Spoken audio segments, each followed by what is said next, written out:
kebaikan Tuhan yang pernah saya alami beberapa tahun yang lalu. Ya, saya pernah, Bu Dia, apakah saya pernah bersaksi tentang saya mau dimasukkan penjara ya Bu Dia di sini? Belum, Pak. Belum ya Bu? Belum. Belum, Belum. Pak. Belum, Oh Pak. iya, ya baik. Saya takutnya 2 kali karena ini saya pernah saksikan di satu kelompok full gospel gitu. Baik, Bapak Ibu, saya kurang lebih 8-9 tahun yang lalu ya, tepatnya tahun 2012-2013 kira-kira, saya mendapatkan satu satu tantangan ya di marketplace, di mana saya mau dimasukkan ke penjara Bapak Ibu ya oleh satu klien saya ya.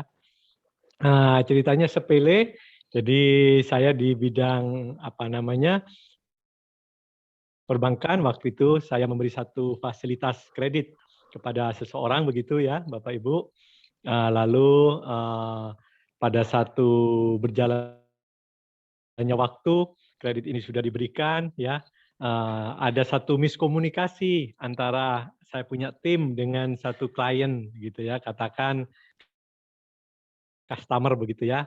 Yang mana waktu itu bidang usahanya adalah batu bara, di mana batu bara waktu itu tahun 2010-11 lagi bagus-bagusnya begitu ya Bapak Ibu. Tahun 2012, 2013 batu bara cukup jelek.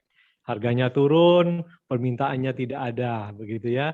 Sehingga berdampak kepada cash flow pada satu customer ini.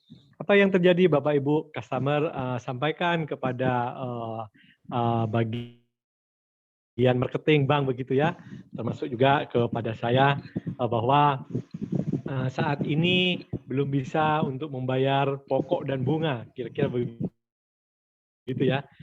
Tapi kalau bunga bisa diusahakan. Jadi andai misalnya bayarnya kurang lebih 800 juta begitu ya Bapak Ibu ya per bulan, ya paling tidak hanya bisa bayar bunganya kurang lebih 75 juta, 100 juta, kira-kira begitu.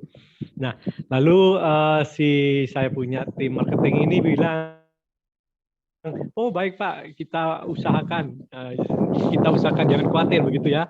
Singkat cerita, pada akhir bulan customer ini hanya menyiapkan bunganya saja. Namun apa yang terjadi Bapak Ibu bahwa yang dimaksud marketing tersebut adalah siap untuk diajukan begitu ya, siap untuk diproses.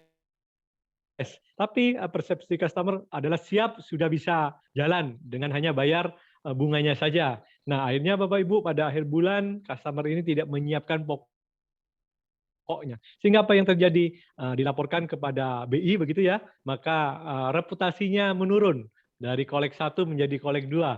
Mungkin Bapak Ibu kalau pernah berprofesi di perbankan tahu ya, kalau kolek 2 itu ibaratnya dalam perhatian khusus, kredit yang tidak lancar. Kondisi ini Bapak Ibu membuat satu customer marah Bapak Ibu, marah besar ya, sampai saya mau dimasukkan penjara begitu ya. Saya pikir ini hanya ancaman biasa, hanya omong kosong, hanya gertak sambal begitu, tapi ternyata agak demikian Bapak Ibu. Ya, ada surat istilahnya somasi ya kalau bahasa hukumnya yang ditujukan kepada saya dan semua manajemen di mana perusahaan tempat saya bekerja waktu itu ya. Bapak Ibu, saya sebagai orang awam yang tidak pernah berurusan dengan hukum begitu ya, bayangkan ini sangat-sangat mengagetkan ya. Saya sampai tidak bisa tidur, tidak bisa makan dengan enak karena mau dimasukkan penjara oleh seseorang begitu Bapak Ibu ya. Dan ini tidak main-main karena suratnya itu tebalnya kurang lebih 7-8 halaman Bapak Ibu, yang disusun rapi begitu ya. Saya percaya bahwa yang bikin surat ini adalah seorang lawyer begitu ya, bukan orang biasa karena bahasanya tuh runtut banget begitu. Apa yang terjadi Bapak Ibu? Ketakutan yang besar luar biasa pada saya ya. Saya mau sampaikan bahwa keadaan ini kepada satu customer saya bahwa duduk permasalahannya seperti apa. Beliaunya tidak mau Bapak Ibu. Saya tidak mau mendengar perkataan alasan lagi begitu ya. Pokoknya saya mau masukkan Anda ke penjara, saya tidak terima. Ya, reputasi saya jelek di perbankan begitu ya. Seumur-umur saya punya bisnis tidak pernah reputasinya jelek menjadi kolek dua, kira-kira begitu ya. Saya tidak mau ketemu, saya tidak mau ada negosiasi.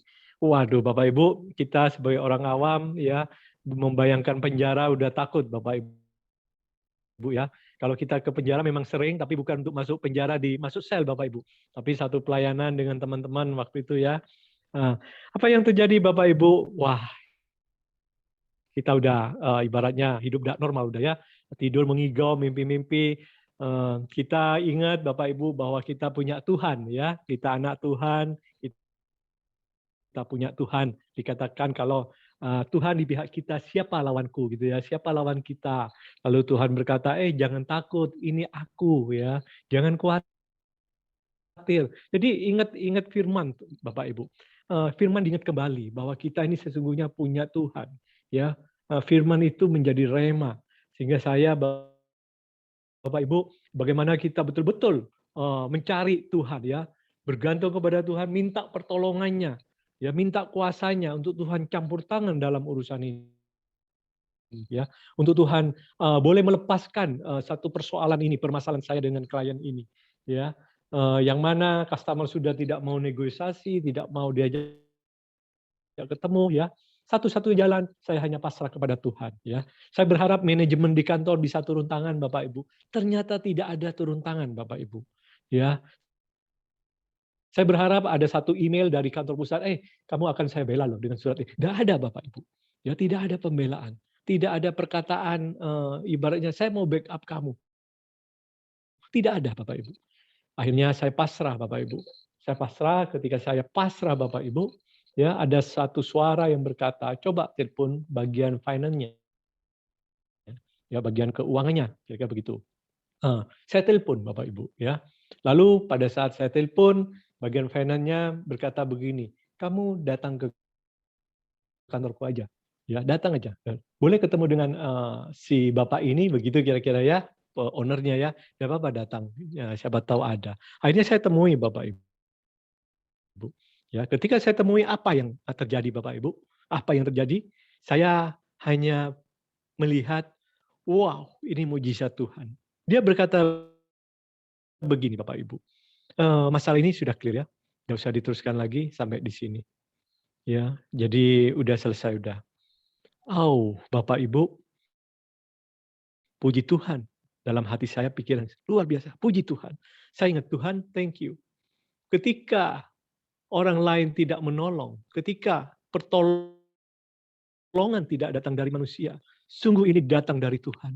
Ketika saya berusaha mencari pertolongan manusia dan pada akhirnya saya angkat tangan, saya berserah kepada Tuhan. Sungguh Tuhan sudah tolong saya. Jadi Bapak Ibu, jangan takut ketika kita punya Tuhan, ayo kita andalkan Tuhan. Tuhan itu Allah yang hidup, yang bisa bicara, yang bisa kita ajak untuk berkomunikasi, dan pertolongannya tidak pernah terlambat. Sekian Bapak Ibu kesaksian saya, bagaimana saya sudah ditolong Tuhan, dan saya tidak jadi masuk penjara. Tuhan sungguh luar biasa. Amin.